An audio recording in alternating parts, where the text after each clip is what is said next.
Assalamualaikum warahmatullahi wabarakatuh.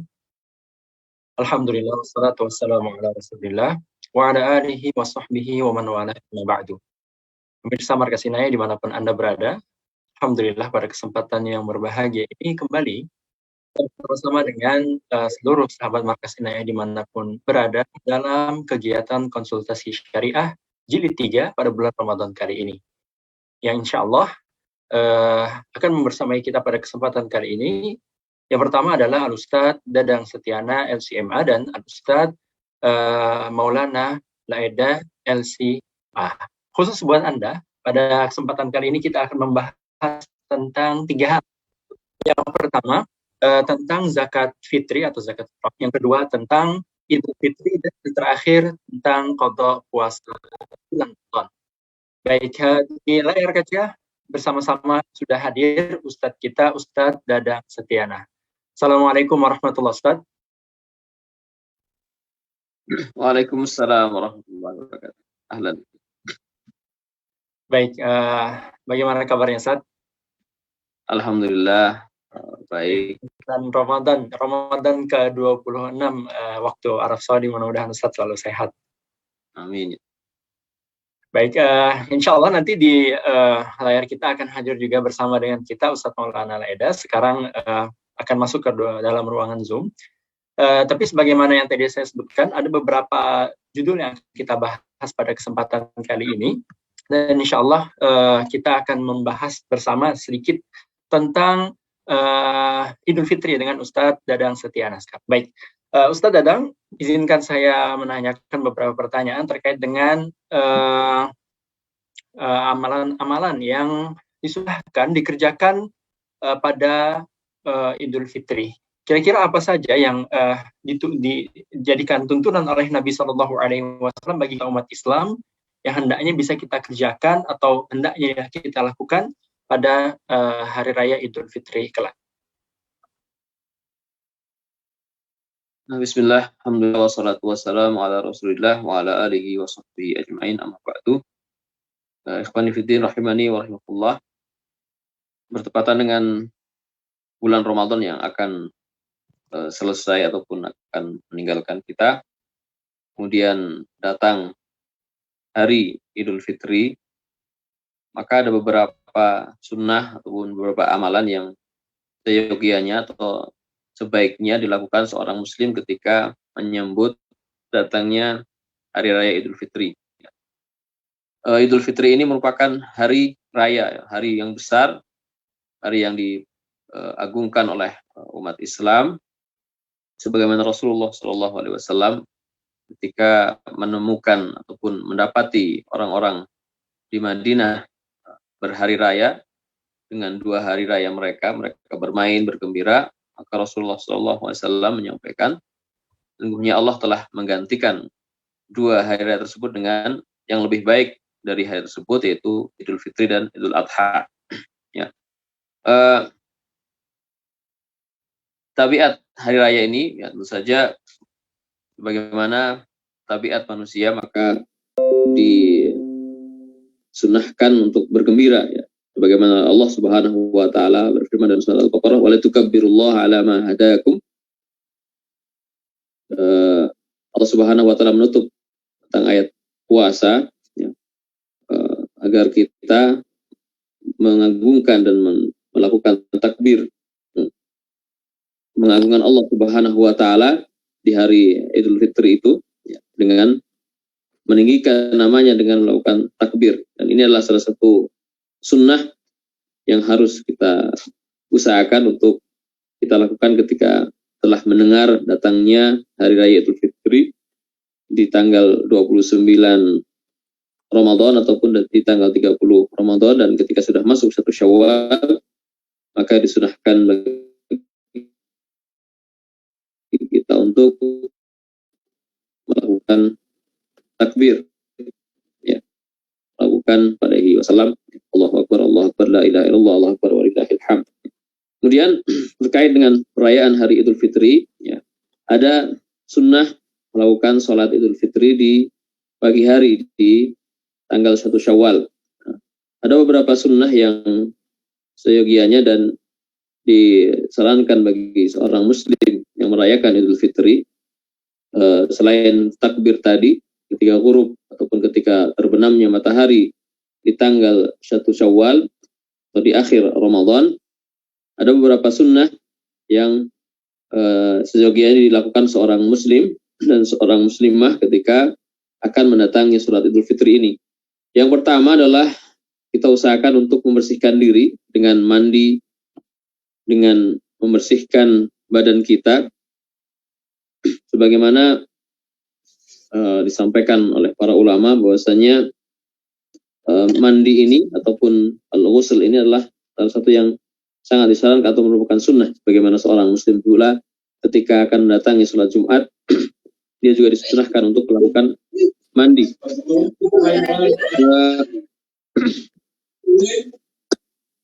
Kemudian sunnah yang kedua yang mudah-mudahan kita juga bisa melaksanakannya walaupun ada beberapa kendala mungkin, adalah kita disarankan untuk atau disunahkan untuk makan ataupun minum sebelum mendatangi sholat Idul Fitri. Ini adalah salah satu sunnah yang mudah tapi kadang-kadang kita lupa. Di dalam hadis disampaikan bahwasanya dari Anas bin Malik radhiyallahu taala anhu, qala kana Rasulullah sallallahu alaihi wasallam la yaghdu yaumal fitri hatta ya'kula tamarat wa ya'kuluhunna witra. Maksudnya dari sahabat Anas radhiyallahu taala anhu, beliau berkata Rasulullah sallallahu alaihi wasallam tidak mendatangi salat Idul Fitri sampai beliau makan beberapa biji kurma, ya, dan memakannya dengan bilangan ganjil. Ini adalah hadis yang diriwayatkan oleh Al-Imam Al-Bukhari. Kemudian hikmah ataupun kenapa kita disarankan ataupun disunahkan untuk makan pagi sebelum mendatangi sholat Idul Fitri ini, karena ini adalah salah satu bukti ataupun salah satu takkid bahwasanya kita dilarang untuk melakukan puasa pada hari Id, karena ada larangan ataupun hadis yang melarang kita untuk melakukan puasa pada hari Idul Fitri, maksud saya, ya.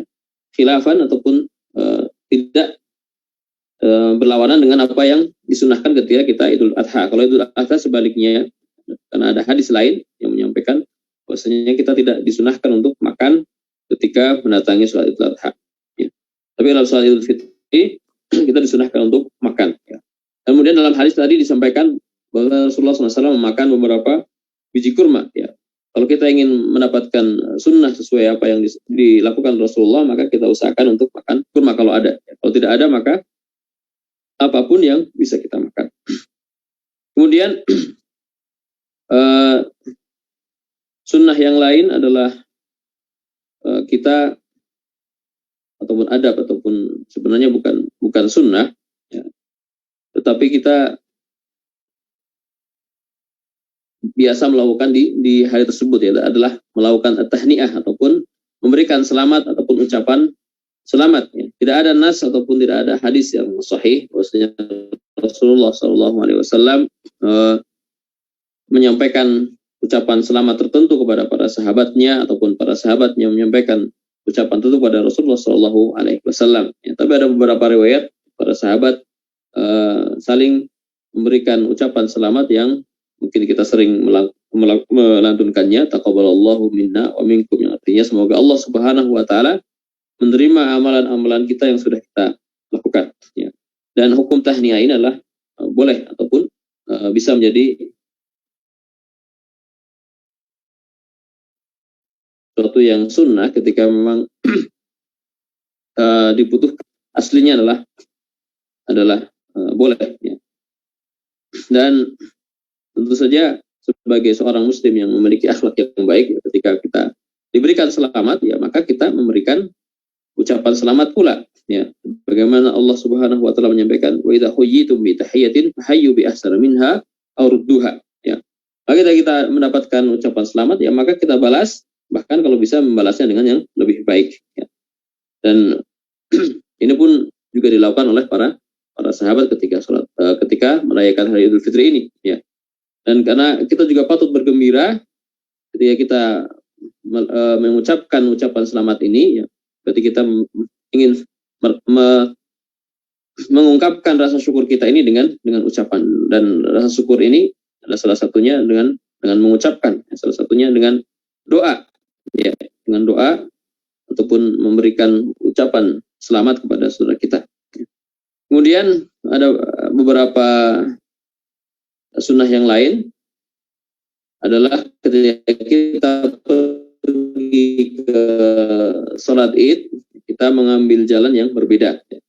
Kalau bisa, ya. Ketika kita pergi mungkin dari sebelah jalan yang A, kemudian pulangnya di jalan yang B. Sebagaimana dalam sebuah hadis disampaikan, an Jabir bin Abdullah radhiyallahu taala anhu, qala kana an-nabiy sallallahu alaihi wasallam idza kana yaum Id khalafa at-tariq.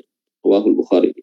Di hadis diriwayatkan oleh sahabat Jabir bin Abdullah radhiyallahu taala anhuma, maksudnya Rasulullah sallallahu alaihi wasallam ketika merayakan hari Idul Fitri, beliau tidak mengambil jalan yang sama ketika pergi dan pulangnya.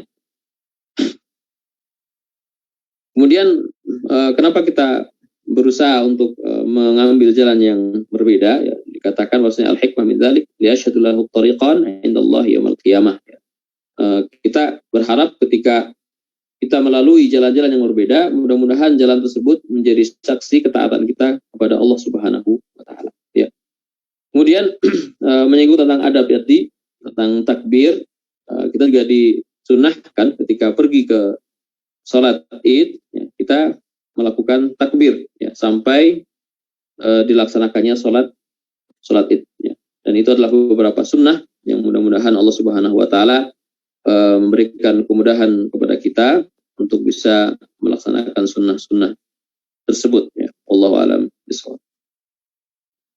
Baik, jazakallah khairan Ustaz atas penjelasan yang cukup padat terkait dengan sunnah-sunnah apa saja dan adab-adab apa saja yang hendaknya kita perhatikan ketika kita disampaikan oleh Allah Subhanahu wa taala pada hari Id kelak. Semoga Allah Subhanahu wa taala menyampaikan kita pada hari tersebut. Amin ya rabbal alamin. Baik, yang pertama saya ucapkan jazakumullah khairan kepada Ustadz. Yang kedua saya ucapkan ahlan wa sahlan kepada narasumber kita yang kedua, Ustadz Maulana Laeda. Kita sapa dulu beliau ya. Assalamualaikum Ustadz. Waalaikumsalam warahmatullahi wabarakatuh. Ahlan wa sahlan. Barakallah. Bagaimana kabarnya Ustadz? Terlambat. Barakallah. Baik. Alhamdulillah. Terima kasih telah bergabung bersama dengan kami semua yang ada di Zoom room ini. Dan baik, sepertinya bandwidth Ustadz sedang rendah. Saya sarankan kalau memang ada tempat yang lebih dekat dengan sumber internet, mungkin bisa mendekat Ustadz. Jazakumullah khairan. Kemudian kawan-kawan, saya ucapkan jazakumullah khairan atas hadiran kawan-kawan sekalian, para peserta ikhwah dan akhwat, bapak-bapak ibu sekalian, bapak dan ibu-ibu sekalian pada kesempatan yang berbahagia ini. Sekedar menekankan apabila ada pertanyaan silahkan dituliskan di kolom chat bagi kawan-kawan yang bergabung dengan kami di ruangan Zoom ini. Adapun bagi kawan-kawan yang mengikuti kita di fanpage, maka hendaknya menuliskan pertanyaan-pertanyaannya di kolom komentar, tentu dengan memperhatikan pilihan kata dan diksi yang baik dan mudah dimengerti, sehingga pertanyaan tersebut betul-betul tersampaikan dengan baik dan dijawab dengan baik. Sebagaimana yang telah saya sebutkan di awal, pada pertemuan kali ini kita akan membahas tentang zakat fitri, salat Idul Fitri, dan juga qada puasa. Alhamdulillah tadi saya sudah menanyakan beberapa pertanyaan atau satu pertanyaan kepada Ustadz Dadang, dan sudah ada pembahasan beliau terkait dengan salat Idul Fitri dan sunnah-sunnah terkait dengan Idul Fitri ya. Insya Allah nanti kita akan ke Ustadz Maulana Laeda terkait dengan permasalahan zakat fitri. Baik, tapi saya mohon izin sebelumnya, saya kembali ke Ustadz Dadang dulu terkait dengan salat Idul Fitri secara khusus Ustadz. Mohon penjelasannya terkait dengan salat Idul Fitri ini, mungkin bisa dijelaskan tata caranya secara singkat dan juga hukum menghadiri salat Idul Fitri. Jazakumullah khairan. Nah, Terima kasih terkait bismillah, salatu wassalamu ala alihi washabihi ajmain, amma ba'd. Terkait dengan sholat Idul Fitri, ya, para ulama tentu saja berbeda pendapat tentang hukum dari sholat Idul Fitri ini. Ada yang mengatakan fardu ain, ada yang mengatakan fardu kifayah, ada yang mengatakan fardu sunnah muakkadah, ya, sunnah muakkadah. Ya. Dalam mazhab Imam Syafi'i tentu saja itu adalah sunnah muakkadah, tidak sampai kepada fardu kifayah. Ya, tapi sunnah muakkadah tentu saja adalah sunnah yang sangat disarankan karena banyak dalil yang menyampaikan bahwasanya orang yang tidak wajib untuk melakukan sholat seperti orang yang haid ataupun anak-anak itu, dalam hadis itu disarankan oleh Rasulullah SAW untuk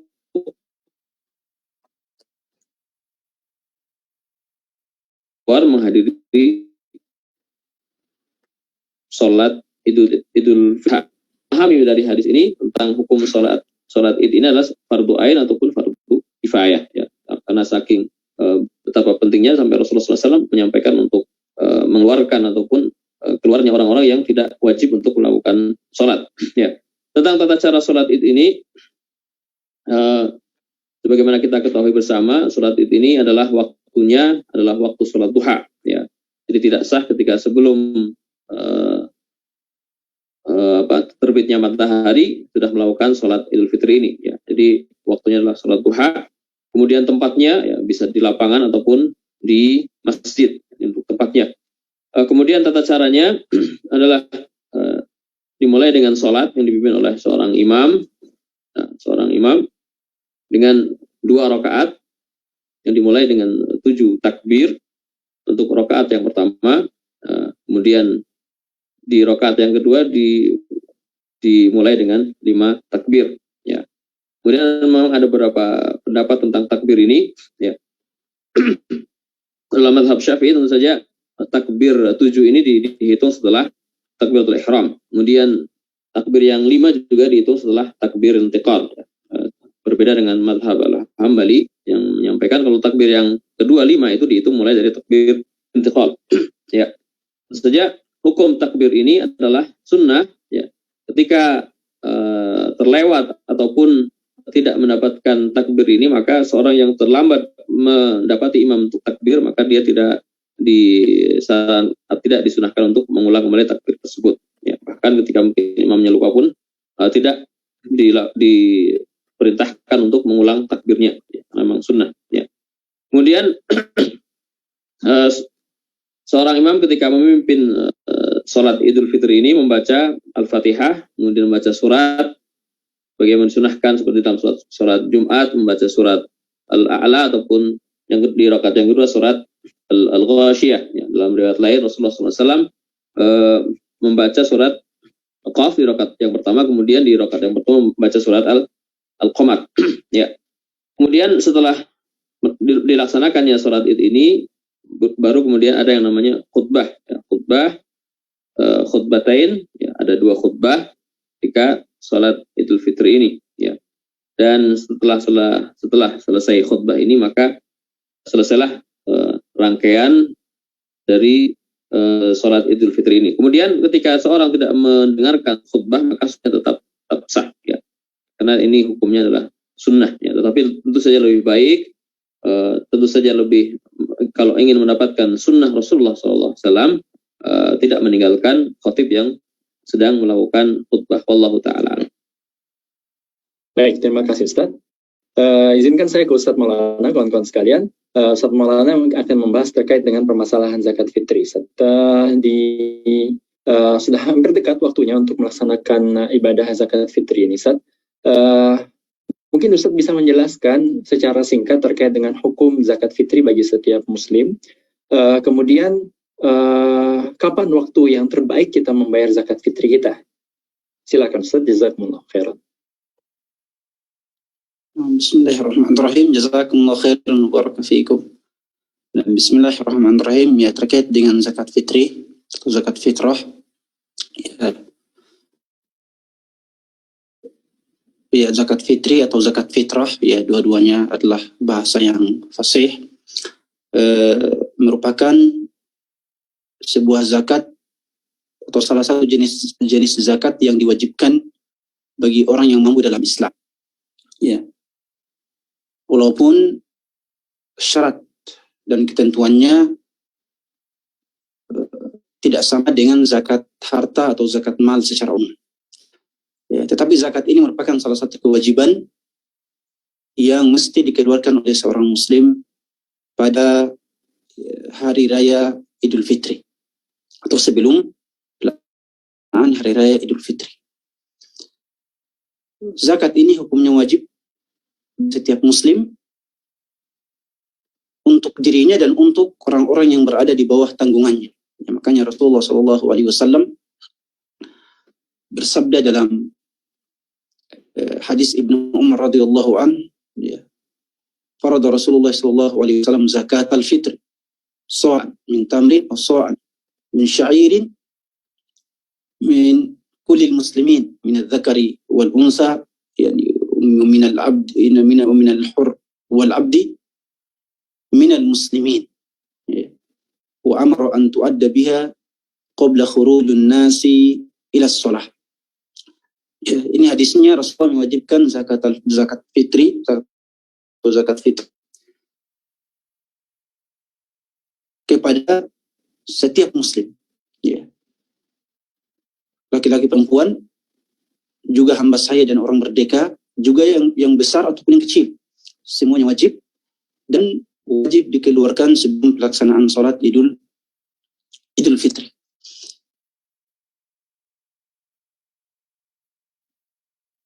Bagi anak-anak dan hamba saya atau istri, maka kewajiban zakat fitrah mereka ditanggung oleh orang yang menjadi wali mereka, baik suami atau pengganti suami yang menjadi ulil amr atau wali yang menanggung kehidupan mereka.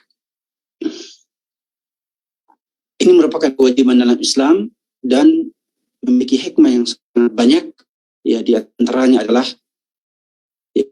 Ibnu Abbas radhiyallahu an, bahwa dia adalah tuhratun lis-shaim min al-lagwi wal rafath wa tu'matun lil masakin. Ya, dalam hadis Ibnu Abbas radhiyallahu an, bahwa dia merupakan penyuci bagi orang yang berpuasa dan puasanya. Ya, jadi penyempurna dan penyuci, juga merupakan bentuk pemberian bantuan terhadap orang-orang miskin, tapi ia bersifat wajib, Ya. Syarat ya wajib atau salah satu syarat atau di antara syarat zakat fitrah ini adalah ya bahwa telah masuk atau ketika terbenamnya matahari di hari terakhir Ramadan, di malam Idul Fitri, ketika matahari terbenam, maka pada saat itulah zakat fitrah wajib untuk dikeluarkan. Ya. Ya, jadi antara waktu terbenamnya matahari di hari terakhir Ramadan sampai pelaksanaan salat Idul Fitri, maka saat inilah waktu yang wajib untuk mengeluarkan zakat fitrah. Waktu yang wajib untuk mengeluarkan zakat fitrah. Awjib zakat al-fitri bil islami inda ghurubi akhir as-siyam. Ya. Jadi zakat fitrah itu ketika matahari terbenam di akhir bulan Ramadan, di hari terakhir puasa, maka saat itulah kewajiban zakat fitrah langsung ditetapkan sampai pelaksanaan salat Idul Fitri di keesokan harinya. Adapun waktu yang sunnah untuk dikeluarkan, maka antara waktu subuh dengan pelaksanaan salat Idul Fitri, itu adalah waktu yang paling utama ya, untuk mengeluarkan zakat fitrah. Ya. Jadi batasannya adalah pada terbenamnya matahari. Kalau ada orang yang meninggal sebelum terbenamnya matahari di hari terakhir Ramadan, maka orang tersebut tidak wajib untuk membayar zakat fitrah. Ya, dia meninggal sebelum waktu datangnya kewajiban zakat fitrah. Ya. Demikian pula kalau ada seorang bayi yang lahir setelah terbenamnya matahari, tidak mendapatkan kewajiban ya, zakat fitrah ya, kecuali kalau dia lahir sebelum terbenamnya matahari ya, ketika terbenam matahari dia telah ada di dunia, maka dia wajib ya dikeluarkan zakat fitrahnya. Adapun sebelum terbenamnya matahari di hari terakhir Ramadan, apakah hukumnya sunnah atau boleh atau ya dan sebagainya, maka ini ya tentunya merupakan amalan sebagian sahabat radhiyallahu anhum bahwa mereka mengeluarkan zakat fitrah sebelum ya 1 hari atau 2 hari sebelum hari raya Idul Fitri. Ya, mereka tanggal 28, 29, 30 Ramadan mengeluarkan zakat fitrah. Ini hukumnya boleh. Ini hukumnya boleh ya, dan tidak ada larangan, dan merupakan amalan para sahabat radhiyallahu taala anhu. Sebagian mazhab seperti mazhab Abu Hanifah ya, itu membolehkan untuk mengeluarkan zakat fitrah sejak awal Ramadan. Sejak awal Ramadan. Ini tentunya merupakan salah satu pendapat fikih yang mu'tabar, yang bisa diakui, tetapi kita ya seharusnya tetap mengikuti sunnah Rasulullah Sallallahu Alaihi Wasallam ya, untuk agar juga tidak terkungkung dalam persoalan perbedaan pendapat yang seperti ini. Ya, kita tetap mengikuti sunnah Rasulullah Sallallahu Alaihi Wasallam karena ia lebih selamat ya, mengeluarkannya 1 hari atau 2 hari sebelum Idul Fitri ya, dan hukumnya boleh, atau pas terbenamnya matahari di hari terakhir Ramadan, atau yang paling utama adalah ketika ya antara sholat fajar di hari Idul Fitri sampai pelaksanaan sholat Idul Fitri. Ada pun syarat bagi orang yang membayar tadi, syarat bagi orang yang membayar Idul Fitri adalah yang pertama, dia adalah seorang muslim ya, dan keluarganya semuanya adalah muslim, atau orang yang dia mau bayarkan zakat fitrahnya, anaknya, istrinya, misalnya hamba sahanya, kalau semua adalah muslim. Kemudian kewajiban ini ketika kemudian seorang sebut kebutuhan hariannya ya, pada hari itu dari Tuhan pada hari ya, memiliki berenam dengan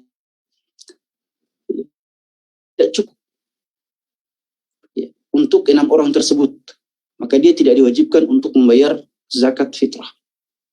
Tetapi kalau lebih ya, kalau lebih untuk 6 orang, pembayaran 6 orang, atau pas lebihnya untuk pembayaran 6 orang, zakat 6 orang, maka dia bayar zakat fitrah. Karena syaratnya adalah ya, orang yang membayar zakat fitrah ya, sebagaimana kita sebutkan, harus memiliki kelebihan ya, bahan makanan pada hari itu, yang kelebihan ini ya mencukupi pembayaran zakat fitrah. Kalau kelebihannya tidak mencukupi, maka tidak diwajibkan bagi dirinya untuk membayar.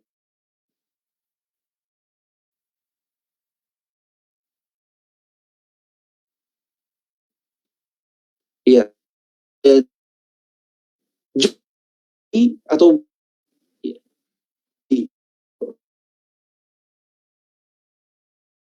ini sumbernya bisa bermacam-macam. Ya. Misalnya ada orang membayarkan kita ya, zakat ya, pada hari 29 Ramadan, dan pada malamnya kita kelebihan untuk mengeluarkan zakat, walaupun atau bersumber dari hadiah atau bersumber dari apapun ya, selama pada sebelum pelaksanaan hari raya Idul Fitri kita memiliki kelebihan makanan dan kelebihan ini mencukupi pembayaran zakat kita, maka pada saat itu kita wajib membayarkan zakat ya, karena ini termasuk syarat ya, atau sudah masuk dalam syarat pembayaran zakat. Adapun kalau zakat ini kalau terjadi pas pelaksanaan sholat Idul Fitri atau setelahnya, maka tidak wajib untuk membayar zakat fitrah karena waktunya telah lewat. Ya, demikian Ustaz Fahmi dan pemirsa sekalian, bahwa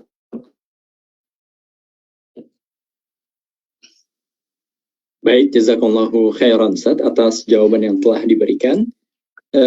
Alhamdulillah di Zoom maupun di Facebook sudah ada beberapa pertanyaan-pertanyaan yang masuk dari para peserta yang mengikuti kegiatan kita pada kesempatan hari ini.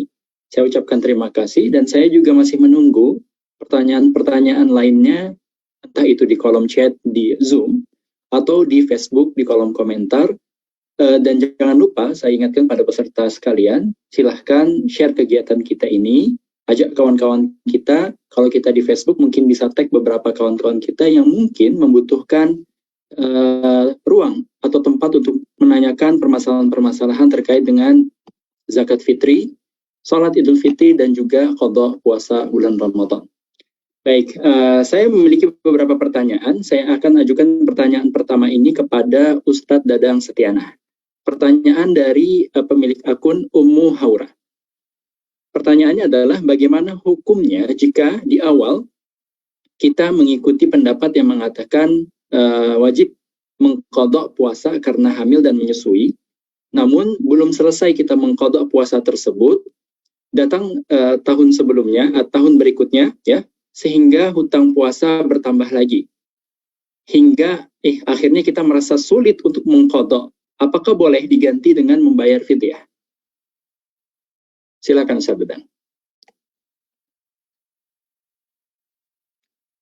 Bismillah, wassalatu wassalamu Rasulullah wa ala alihi wa sahbihi ajma'in amma ba'du. Terkait qadha puasa bagi orang hamil ataupun menyusui, ya, hukum membayar puasa ini ataupun qadha puasa ini adalah tetap wajib, ya. Tetap wajib bagi seorang ibu hamil ataupun menyusui untuk membayar puasa ini dengan puasa yang lain di hari yang lain, terkait dengan masyaqqah, ya, ataupun kesulitan yang ditemui seorang ibu hamil ataupun menyusui ketika semakin tahun semakin bertambah, apakah boleh dia mengganti puasa tersebut dengan fidyah? Wallahu a'lam bishawab, ya. Kalau menurut yang kami ketahui ataupun kami pelajari, seorang ibu hamil ataupun seorang yang menyusui itu, ya, dia boleh untuk tidak berpuasa, yang pertama. Kemudian yang kedua, dia wajib untuk membayar puasanya, ya. Dia wajib untuk membayar puasanya. Baik itu dia ketika hamil ataupun menyusui itu dikhawatirkan akan merugikan orang yang hamil ataupun orang yang menyusui, ataupun dikhawatirkan mengganggu ataupun memberikan gangguan kepada janin ataupun bayi yang dia susui. Maka yang pertama tadi adalah boleh dia tidak berpuasa di bulan Ramadan, kemudian yang kedua diwajibkan tetap membayar puasanya di hari selain di bulan Ramadan, ya. Ini yang pendapat yang muqtamad ataupun di dalam mazhab baik Syafi'i ataupun Al-Hambali, ya. Saya belum murajaah untuk mazhab yang lain.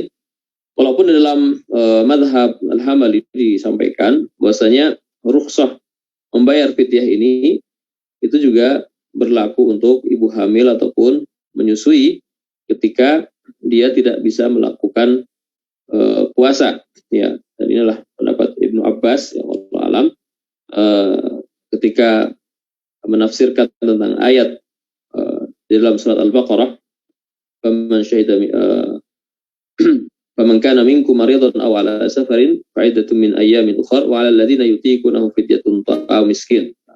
Ketika menafsirkan ayat ini, karena ada sebagian pendapat menyatakan bahwasanya ayat ini mansukh, tapi disampaikan oleh Ibnu Abbas bahwasanya ayat ini tetap berlaku bagi orang-orang yang lemah seperti orang tua ataupun orang yang menyusui ataupun orang yang hamil, maka dibolehkannya untuk membayar fidyah. Dan ini adalah salah satu pendapat, ya. Wallahu a'lam bishawab, ketika memang dia sangat keberatan sekali untuk tidak bisa membayar puasanya dengan puasa yang lain di bulan yang lain, maka dibolehkan untuk membayar puasanya dengan cara membayar fidyah. Tapi sekali lagi, yang lebih utama adalah dia tetap membayar puasanya dengan puasa yang lain di hari selain bulan Ramadan, walaupun dia bayarkan setelah 3 tahun ataupun 4 tahun berikutnya setelah dia tidak menyusui ataupun tidak hamil, ya. Dan itu yang paling selamat daripada pendapat, karena yang utama ataupun yang menjadi pendapat yang dipegang oleh para ulama kebanyakan adalah bagi orang hamil ataupun yang menyusui dia tetap membayar puasanya dengan puasa yang lain, ya. Dan itu tetap dikembalikan kepada mungkin dokter ataupun ahlinya, seberapa beratkah seorang ibu hamil ataupun menyusui, apakah betul-betul dia tidak bisa membayar puasanya dengan puasa yang lain. Wallahu a'lam bishawab. Baik, jazakumullahu khairan atas jawabannya, Ustaz. Saya ke penanya yang kedua dari akun Marsuni. Beliau menanyakan, jika kita membayarkan zakat ke teman kita yang membutuhkan. Mohon maaf sebelumnya, pertanyaan ini saya ajukan ke Ustadz Maulana.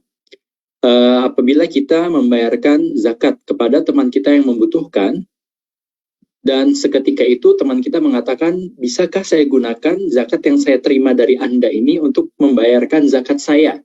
Bagaimana hukumnya, Ustaz? Jazakumullahu khairan.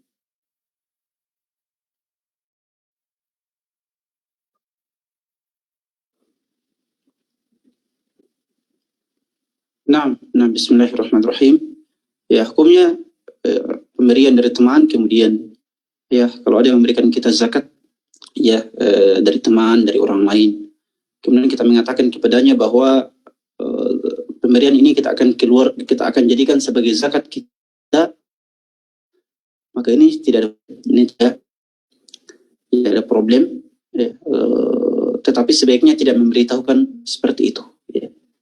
Ya, karena ketika harta itu berpindah kepada Anda, baik dengan zakat atau hadiah atau dengan jenis pemberian apapun, milik Anda, maka tidak ada hak orang lain, ya, orang lain tidak berhak untuk mengetahui di mana barang tersebut Anda mau mengeluarkannya atau untuk apa Anda menggunakannya.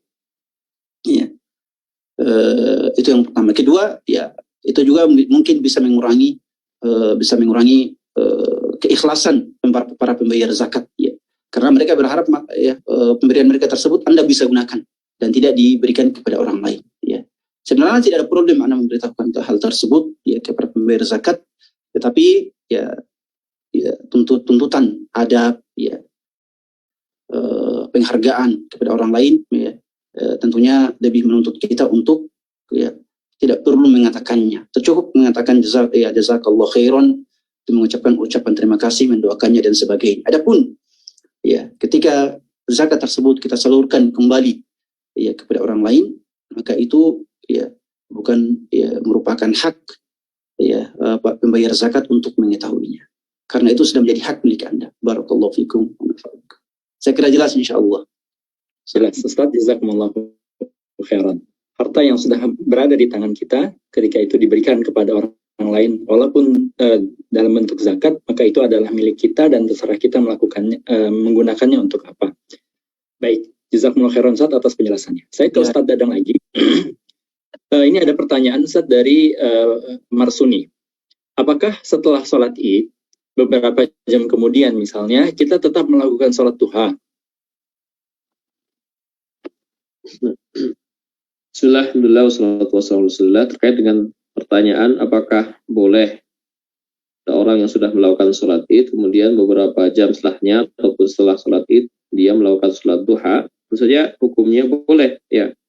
Dan dua-duanya adalah sunnah ketika memang dilakukan di waktu duha tersebut, ya.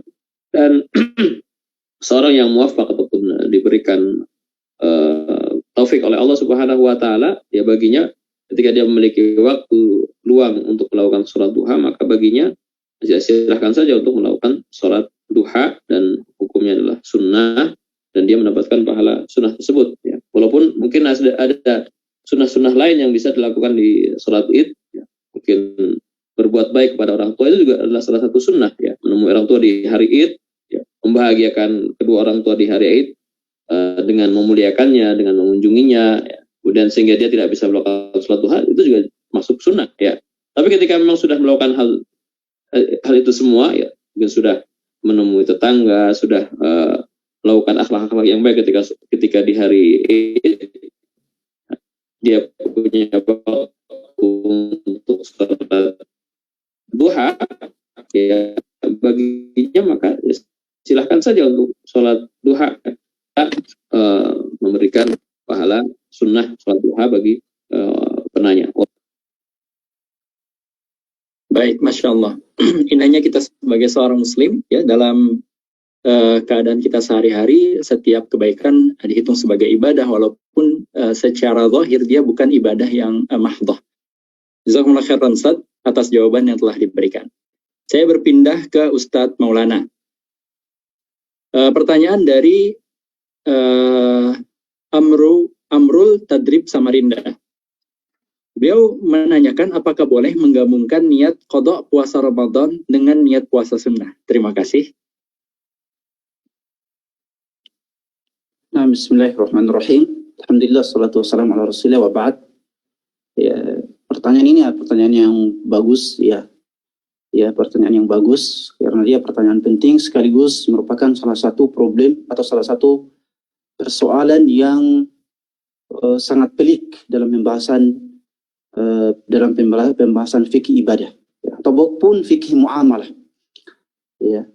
Tetapi secara umum kaidah ringkasnya adalah, ya, secara umum kaidah ringkas dari persoalan ini adalah bahwa ibadah yang maksudah lidzatihi boleh digabung dengan, ya, boleh digabung ibadah yang maksudah lidzatihi boleh digabung dengan ibadah yang sama, namun, ya, bukan maksud, ya, dengan ibadah yang sama, tapi ibadah yang sama ini bukan maksudah lidzati, bukan maksudah jadi misalnya sesama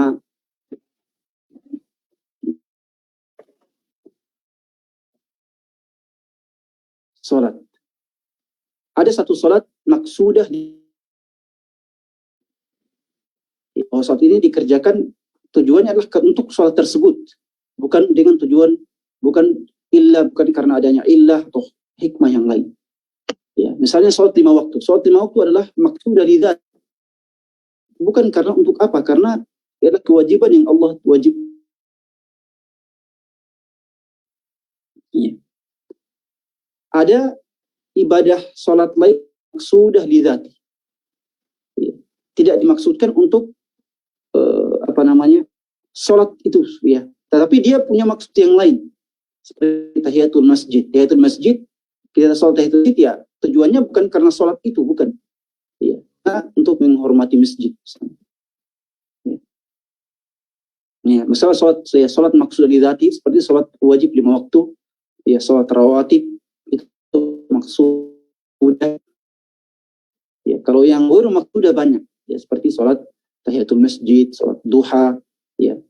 Sholat duha bukan maksudah lidzati, tapi dia untuk, ya, sholat yang dikerjakan setelah sholat duha, ya, ba'da wudu, ya, tahiyatul masjid dan sebagainya, ini ghairu maksudah lidzati. Bahkan tahajud pun bukan maksudah lidzati, ya. Kita sholat bukan karena kewajiban ini Allah kita sholat bukan karena ini merupakan tujuan sholat ini hanya tahajud, enggak, tapi tujuannya adalah misalnya, ya,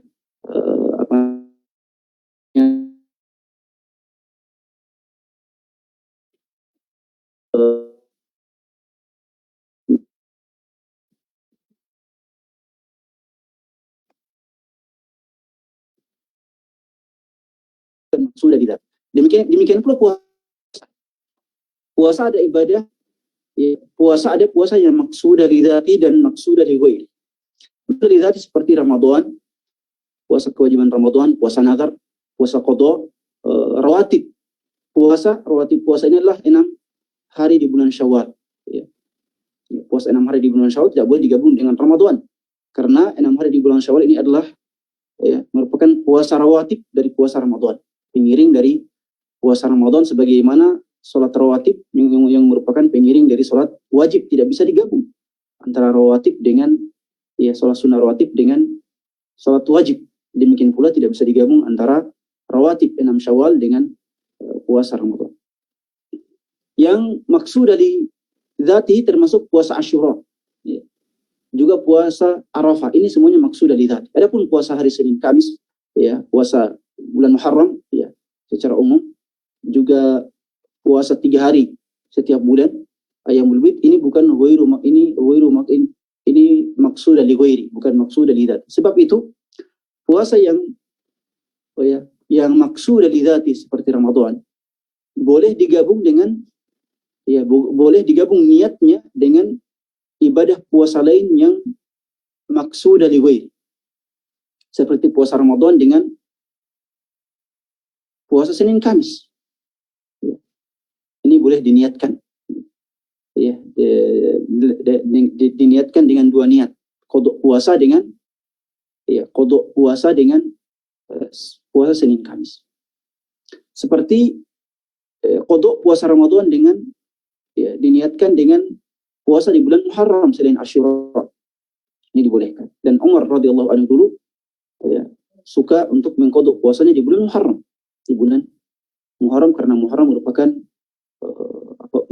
puasa di bulan Muharram merupakan puasa yang paling utama setelah puasa Ramadan. Juga menggabungkan niat antara qadha Ramadan dengan 3 hari puasa 3 hari setiap bulan, Ayyamul Bid misalnya, ya, tanggal 13, 14, 15, ini semuanya dibolehkan. Adapun sesama puasa yang maksud dari dzati maka tidak bisa digabung. Ya, tidak bisa digabung seperti puasa Ramadan, qadha puasa Ramadan dengan 6 hari di bulan Syawal. Tidak bisa karena sama-sama maksud dari dzati. Puasa Ramadan, qadha puasa Ramadan dengan Asyura atau puasa Arafah, ini tidak bisa digabung karena sama-sama maksudnya di dzati. Ya, ini merupakan penentuan ibadah maksud di dzati dan li ghairi ini juga para ulama juga berpendapat yang sangat banyak, tapi ringkasannya telah kami sebutkan, dan silakan menambah pembahasannya di kalau nggak salah di salah satu artikel kami yang berjudul bolehnya amal dengan satu amalan dengan banyak niat, bisa di-share insyaallah. Dan ada beberapa kaidah yang penting di ringkasannya telah kita sebutkan. Jazakumullahu khairan wa baraka fikum. Baik, jazakumullah khairan. Tentu artikel yang dimaksud yang ada di markasinayah.com, Ustaz. Allahu a'lam. Silakan di-share apakah di markasinayah.com atau selainnya. Saya sudah lupa. Sudah sekali, barakallahu. Baik. Mudah-mudahan nanti kawan-kawan dari kepanitiaan bisa membantu. Jika ada, bisa di-share di sini atau nanti disematkan juga di kolom komentar di Facebook ya. Baik, saya berpindah ke Ustadz Dadang. Pertanyaan dari Saudara Sulaiman. Beliau mengatakan, bagaimana hukumnya jika kita punya hutang puasa 5 bulan, kemudian hanya 3 bulan diqadha, lalu sakit. Lalu qadarullah misalnya meninggal dunia, apakah tidak usah dibayarkan fidyah sisanya atau diwasiatkan sisanya atau bagaimana? Jazakumullahu khairan. Ya. Bismillah, wassalatu wassalamu ala rasulillah wa ala alihi wa sahbihi ajma'in. Terkait pertanyaan puasa qadha seorang yang meninggal sebelum qadha puasanya selesai, maka sesuai dengan sunnah bagi ahli warisnya adalah membayar qadha puasanya tersebut dengan puasa. Jadi ahli warisnya melakukan puasa selama 2 bulan. Ini adalah asal dari hukum qadhanya berpindah kepada ahli warisnya.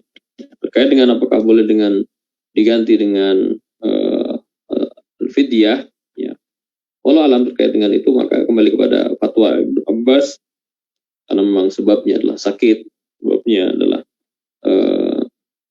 mungkin tidak mampu lagi untuk melaksanakan puasa, maka Allah alam maka dibolehkan atau tidak. Maka ketika memang tidak bisa ahli warisnya melakukan puasa, mungkin Allah alam dibolehkan. Tapi lebih baik tentu saja ahli warisnya melakukan puasa bagi orang yang meninggal tersebut.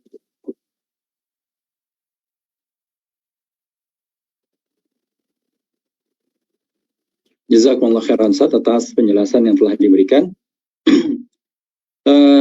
Saya ke Ustadz Maulana lagi terkait dengan permasalahan zakat fitri.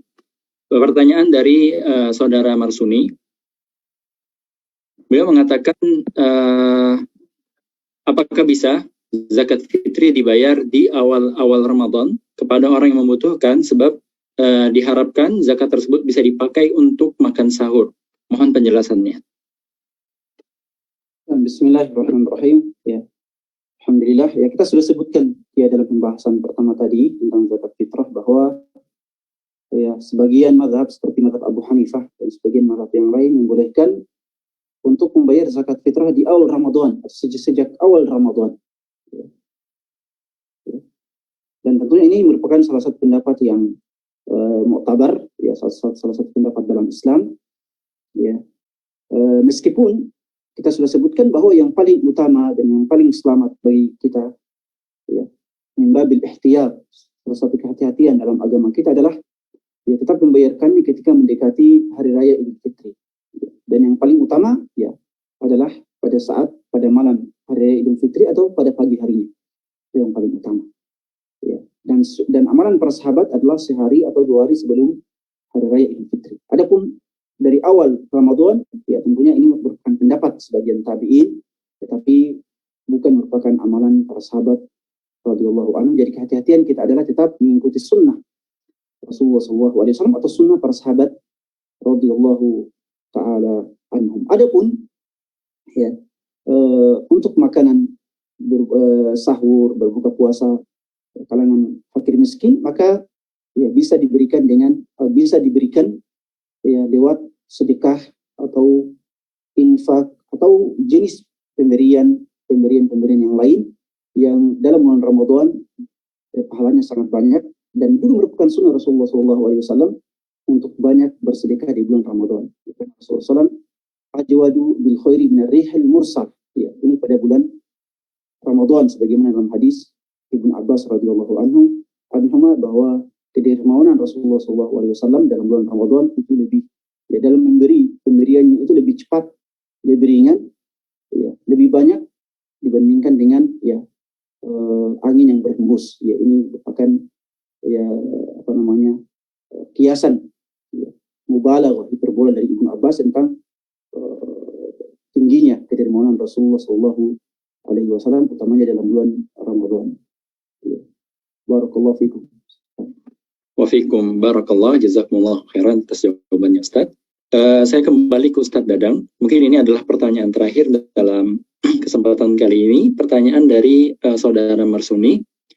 Saat kita terhalang untuk sholat Idul Fitri di lapangan, disebabkan karena hujan deras misalnya, kemudian kita pergi ke masjid, apakah kita boleh melakukan sholat tahiyatul masjid? Bismillah, salatu wassalamu ala rasulillah wa ala alihi washabihi ajma'in, amma ba'd. Sebelumnya mohon maaf terkait dengan tadi pertanyaan tentang qada puasa, saya gunakan sebelumnya. Untuk ahli waris tadi saya sampaikan untuk berpuasa sebagaimana hadis yang disampaikan oleh Rasulullah SAW lewat Bukhari, man mata wa alaihi siyam shoma anhu waliyuhu, rawahul Bukhari. Barang siapa yang meninggal kemudian masih menyisakan hutang puasa, maka bagi ahli warisnya wajib untuk membayar puasa tersebut. Ya. Kemudian kami katakan tadi bahwasanya lebih baik bagi ahli warisnya adalah membayar puasa yang tadi belum sempat dibayarkan oleh orang yang meninggal tadi. Dan kalau menilik dari saya apakah boleh dengan membayar fidyah, maka kami sampaikan bahwasanya beberapa ulama memberikan solusi ketika membayarkan qada puasa ini, maka ahli warisnya berusaha untuk tetap melakukan puasa dan dibagi rata ataupun dibagi beberapa orang sehingga memudahkan untuk membayar hutang puasa tersebut jika memang dibayarkan dengan cara puasa.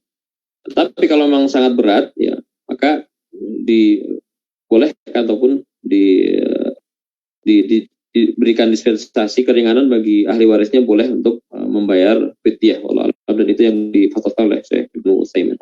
Dan terkait yang pertanyaan yang tadi disampaikan oleh Ustaz Fahmi, bagaimanakah hukumnya ketika melaksanakan sholat id di masjid? Apakah berlaku pula adab ataupun sunnah yang harus dilakukan di masjid, yaitu melaksanakan sholat tahiyat masjid? Maka jawabannya adalah Allah alam, ya, ketika sholat id dilakukan di masjid, maka sunnah-sunnah yang berlaku di masjid juga berlaku bagi orang yang melaksanakan sholat id di masjid. Baginya disunahkan untuk masuk dengan kaki kanan, kemudian berdoa, kemudian melaksanakan sholat tahiyatul masjid 2 rakaat sebelum melaksanakan sholat id. Wallahu a'lam. Menarik sekali Ustaz terkait dengan dua pembahasan ini, tapi mungkin saya sedikit mengorek. Mungkin ada orang yang bertanya terkait dengan permasalahan qada ahli waris atau ahli waris yang mengqada puasa orang yang memberikan dia warisan. Apakah hukumnya sama seperti orang menerima warisan? Misalnya laki-laki mendapatkan 2 bagian daripada perempuan 1 bagian. Apakah seorang wanita misalnya ketika mewarisi hutang puasa daripada orang tuanya boleh mengatakan kamu harus 2 karena kamu laki-laki, saya harus 1?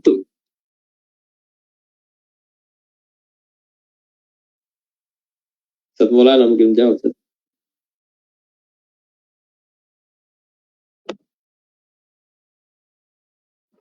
Ustaz diulang, Ustaz, saya kurang dengar. Barakallahu fikum. Ya, apakah saat mengqada puasa ahli waris yang mengqada puasa ini harus lidzakari mislu hadzi al-unthayain atau bebas saja? Qada puasa ya? Ya, mengqada puasa daripada al-muwarrith. Ya, nah, bismillahirrahmanirrahim. Ya, barakallahu fikum. Ya, terkait dengan qada puasa memang telah ya para ulama rahimahullah taala berpendapat terkait dengan qada puasa orang yang menggantikan puasa bagi orang yang wafat dan belum sempat mengqada puasanya. Ya. Menggantikan puasa bagi orang yang belum sempat mengqada puasanya. Ya. Ini para ulama berbeda pendapat. Ya, ada yang mengatakan bahwa kalau dia mengqada puasanya, ya, kalau dia wafat belum sempat mengqada puasanya karena lalai, maka dia boleh digantikan puasanya. Ya, ini kalau nggak salah dalam mazhab Syafi'i. Ya, ada juga mengatakan bahwa tidak, ya, semua yang tidak bisa, ya, belum mampu untuk mengqada puasa baik dengan udzur atau karena lalai, ya, dan meninggal dalam keadaan tidak menggantinya, maka boleh digantikan puasanya oleh ahli warisnya atau siapapun. Siapapun. Misalnya dia memiliki ketinggalan qada puasa 30 hari. Ya.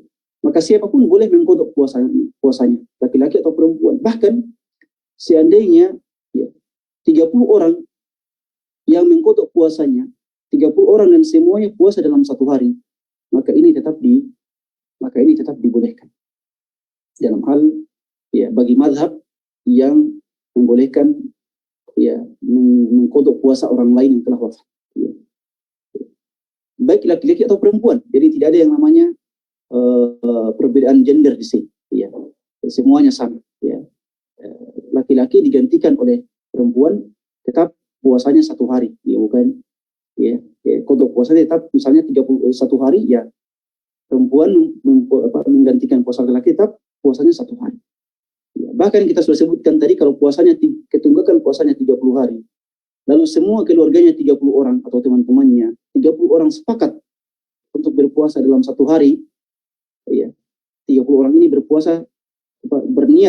sepakat berniat qada puasa untuk menggantikan puasa yang meninggal tadi, ya. Dalam hari itu semuanya puasa, 30 orang puasa dalam 1 hari tersebut, maka kewajiban qada puasanya telah tercukupi. Ya, ini merupakan pendapat banyak para ulama, ya, dan telah ada dalam hadis Aisyah, juga dalam hadis Ibnu Abbas radhiyallahu taala ketika datang seseorang kepada Rasulullah sallallahu alaihi wasallam yang menanyakan tentang ada anggota keluarganya yang yang wafat dan belum sempat menunaikan kewajiban puasanya, puasa nazar, ya, puasa nazar. Ya, kata sahabat tersebut, afa asumu'an, ya, apakah saya berpuasa menggantikan puasa nazarnya? Maka Rasulullah mengatakan, ya, maka Rasulullah SAW mengatakan, ra'aita law kana ala akhi, oh ya, dalam hadisnya dainun afa taqdihi an, qala na'am, ya. Maka Rasulullah mengatakan, fa dainullahi ahaqqu an yuqda, ya, bahwa bahwa ini merupakan utang yang wajib untuk dibayarkan untuk saudara Anda. Para ulama mengatakan bahwa ini terbatas pada puasa nazar, tetapi ulama yang lain mengatakan bahwa ini bisa dikiaskan, bisa disamakan dengan qada puasa yang wajib, termasuk qada puasa Ramadan. Saya kira jelas insyaallah. Barakallahu fiik. Baik, terima kasih banyak Ustaz atas jawaban yang telah diberikan. Baik, mungkin saya sedikit menanyakan Ustaz, atau taruhlah dalam satu kasus ada orang yang tidak punya banyak keluarga atau yang merantau. Taruhlah keluarganya ada di daerah yang lain. Dia ingin membayarkan hutang puasa bagi warisnya, bagi orang tuanya yang telah meninggal dunia misalnya, tapi tidak ada keluarga dan juga dia tidak mampu membayarkannya atau menggantikan puasanya. Akhirnya dia pergi ke satu pesantren misalnya, dia cari di sana 30 ustadz atau 30 santri yang sudah balik dan seterusnya. Kemudian dia membayar santri-santri tersebut untuk berpuasa. Apakah ini dibolehkan, Ustaz? Nah, bismillahirrahmanirrahim. Barakallahu fiikum. Allahu a'lam. Allahu a'lam. Ini ya salah satu hal yang pelik ya, tentunya Allahu a'lam, tapi secara umum bahwa seorang tidak perlu melaksanakan hal tersebut. Seorang tidak perlu melaksanakan hal tersebut, membayar orang lain demi ibadah, ya. Karena sifatnya menggantikan puasa orang lain ini adalah sifat yang bersifat sukarela, bersifat sukarela, dan seseorang tidak perlu dibayar untuk itu, tidak perlu dibayar untuk hal itu, ya. Dan ya tentunya lebih baik tidak perlu, ya, lebih baik tidak perlu. Dan ya kalau memang tidak mampu untuk mengqadha ya, puasanya, maka ada ya tidak mampu untuk menggantikan puasa orang meninggal tersebut, maka ada solusi lain, itu membayarkan fidyah untuk orang yang meninggal tersebut, baik dari harta warisan orang yang meninggal tersebut ataupun dari harta keluarganya. Jadi dibayarkan fidyah 1 hari ketunggatan puasa dengan dibayar dengan 1 mud atau 0,6 0,7 ya, kilogram makanan, ya. Sebagaimana dalam ya, banyak ya, hadis dan juga amalan para sahabat dan pandangan banyak mata. Barakallahu fiikum. Wa fiikum barakallah. Terima kasih banyak Ustaz atas jawaban yang telah diberikan. Ya, ada beberapa pertanyaan-pertanyaan yang sudah tertulis dan dikirimkan oleh para peserta di kolom komentar ataupun di chat di Zoom. Akan tetapi waktu kita telah habis untuk kesempatan kali ini. Insya Allah pertanyaan-pertanyaan yang ada akan tetap kami simpan dan akan kami arsipkan, dan mudah-mudahan pada kesempatan yang lain, entah dalam konsultasi syariah berikutnya atau dijawab berupa artikel, nanti kita akan lihat dan panitia yang akan mengurusnya biidznillah ta'ala. Yang pertama saya ucapkan terima kasih banyak dan jazakumullah khairan kepada ustadz-ustadz kita yang telah membersamai kegiatan yang luar biasa ini, Ustadz Dadang Setiana LCMA dan Ustadz Maulana Laida LCMA. Semoga apa yang telah diberikan menjadi pemberat timbangan pahala keduanya di sisi Allah Subhanahu wa taala. Yauma la yanfa'u malun wala banun illa man atallah biqalbin salim. Yang kedua, saya ucapkan terima kasih banyak kepada para panitia yang telah bekerja di balik layar yang tidak terlihat di layar kaca Anda, atas kerja keras yang telah diberikan hingga kegiatan ini terlaksana dengan sebaik mungkin. Dan yang terakhir, pada para peserta semua, saya ucapkan jazakumullah khairan atas partisipasi yang telah diberikan pada kesempatan kali ini, dan juga kesediaannya untuk share, untuk like, untuk tag kawan-kawannya yang membutuhkan mungkin pertanyaan-pertanyaan telah dijawab dalam kesempatan kali ini. Dan semoga dengan itu semua kita bisa bersaham pahala di sisi Allah Subhanahu wa Ta'ala atas kebaikan yang kita bantu untuk sebarkan. Terakhir, saya sebagai host undur diri dan mengucapkan mohon maaf yang sebesar-besarnya apabila dalam mengiringi kegiatan ini terdapat kesalahan, baik yang disengaja maupun tidak. Dan saya ucapkan terima kasih pada semuanya atas perhatiannya. Kita tutup dengan kafaratul majlis. Subhanakallah bihamdik. Asyhadu an la ilaha illa anta astaghfiruka wa atubu ilaik. Taqabbalallahu minna wa minkum shalihal a'mal. Terima kasih. Assalamualaikum warahmatullahi wabarakatuh. Waalaikumsalam.